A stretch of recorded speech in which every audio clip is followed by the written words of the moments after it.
Let's get you familiar with the way the machine is set up and how to pick different stitches. When you turn the machine on, you see a number 1 on the screen and a default setting for length. The length will go up and down on the right side of the screen, and the width will come across the top part of the screen. There's also an indication of which presser foot number you should use for the stitch you've selected. So if I select an overlock stitch, it's going to recommend foot number 2, which you have in your collection. So if I go back to number 1, it remembers and sets me up for a nice stitch length, nice medium stitch length. We would change the stitch length longer for heavier fabrics. And what's nice is as you come up to the, say, stitch length of 3, that would be 3 millimeters, leaves you a little blinking indication where normal was. You can always look at a glance and notice that you are not on the normal setting anymore. So longer stitch length, you can change the stitch length while you're sewing. So that's all the way up at 5 and then all the way down. Now if you get all the way to 0, well, you're not going anywhere, so don't stay there very long. I love the little hash marks right above 0 and 1. That would be kind of a satin stitch range when you're in a zigzag. We'll do that next. Now the easiest way to bring that back up to its default setting is come over here to the clear button, and that will return it right back to where you started. To pick a zigzag, select stitch number 2. And the stitch number 2 is going to set up for a length and a width this time. And we can go ahead and sew all the way across. You see that it just starts off with a normal setting. If I want the machine to stop with the needle in the down position, right now you see the picture is indicating with the arrow pointing up that the needle will stop in the up position. By touching this button one time, now every time I stop sewing, it's going to stop in the fabric. Make it very easy to pivot and turn my fabric at corners or for applique. Stop, pivot, and turn. As we make our stitch width wider, that's going to be the 2 buttons at the top. Go ahead and push it all the way up. Again, you can change it while you're sewing. Your maximum stitch width is 5.5 millimeters. Again, if you bring this all the way to 0, you will get a straight stitch. No width equals straight stitch.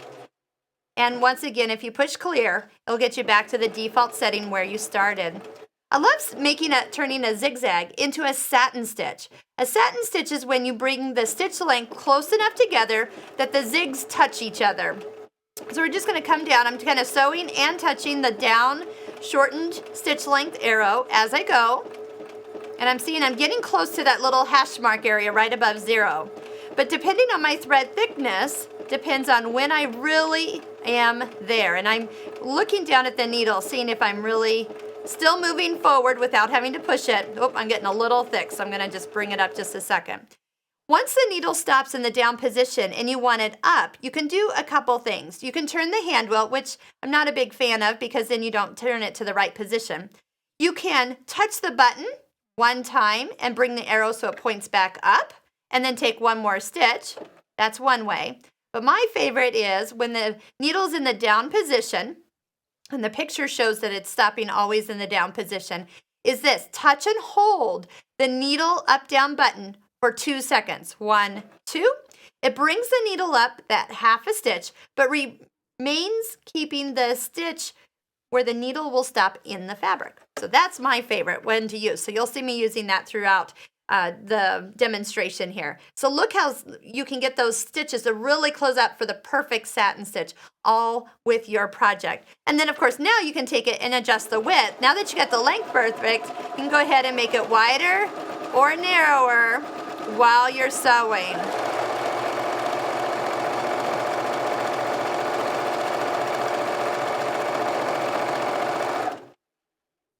Hold that needle up-down button.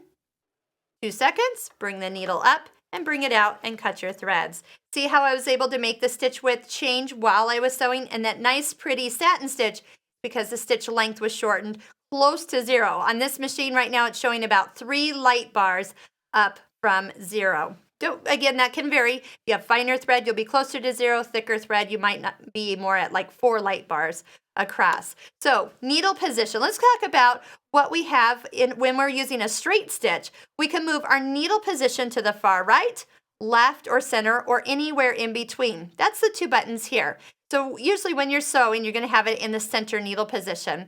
But I'm going to go ahead and touch this button one time and watch right here. The little dot is moving underneath the numbers for the stitch width.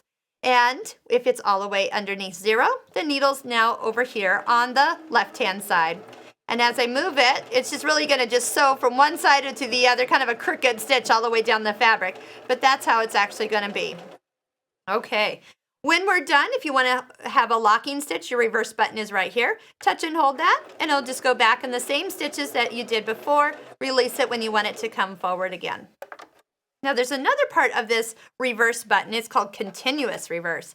If you touch and hold, actually, nope, it's the double touch on this one. If you double touch it 2 times, you're going to see the same picture of the reverse button arrow on your screen. That means if you start sewing right now, you will sew in reverse, backwards. And some people go, oh no, how did I get out of there? So double touch it and that'll come off. The reason for that is there's times where you need more hands on your fabric than you have, and holding this is one less hand to use. And so you can turn your reverse button on with a double touch. There we go. And then you can have your hands on your fabric. There has been a time in project I have used this, and it really was a lifesaver because I needed 3 hands actually for the project I was working with.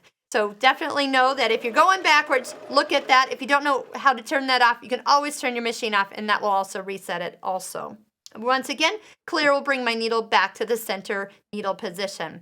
One other thing I love about Bernina is what's called an altered memory, a temporary altered memory. What that means is if I'm sewing on a straight stitch and I've been working with the stitch length, let's say up to 3, that's perfect for my project that I'm working on. Then I might go to a zigzag or a decorative stitch up top. When I pick a zigzag and sew over here, sew my zigzag, when I come back to stitch number 1, it is right where I left it. You'll see by the indication that it's above normal, and I can have multiple stitches set at multiple settings. The temporary altered memory will work with your stitch length, stitch width, and needle position. So all 3 of these categories here. Until you turn the machine off, it will remember it from stitch to stitch to stitch. So if you tweak one stitch, and then you tweak another stitch, and then a third stitch, it will remember it, and you can go from stitch 1, 2, and 3, and those settings will be there all throughout your sewing project. As soon as you turn the machine off or you push clear, that will clear out everything. Then the next day you would need to reset up those settings once again, but it's so nice to go from, say, stitch 1 to stitch 2 and have it be exactly where you left it.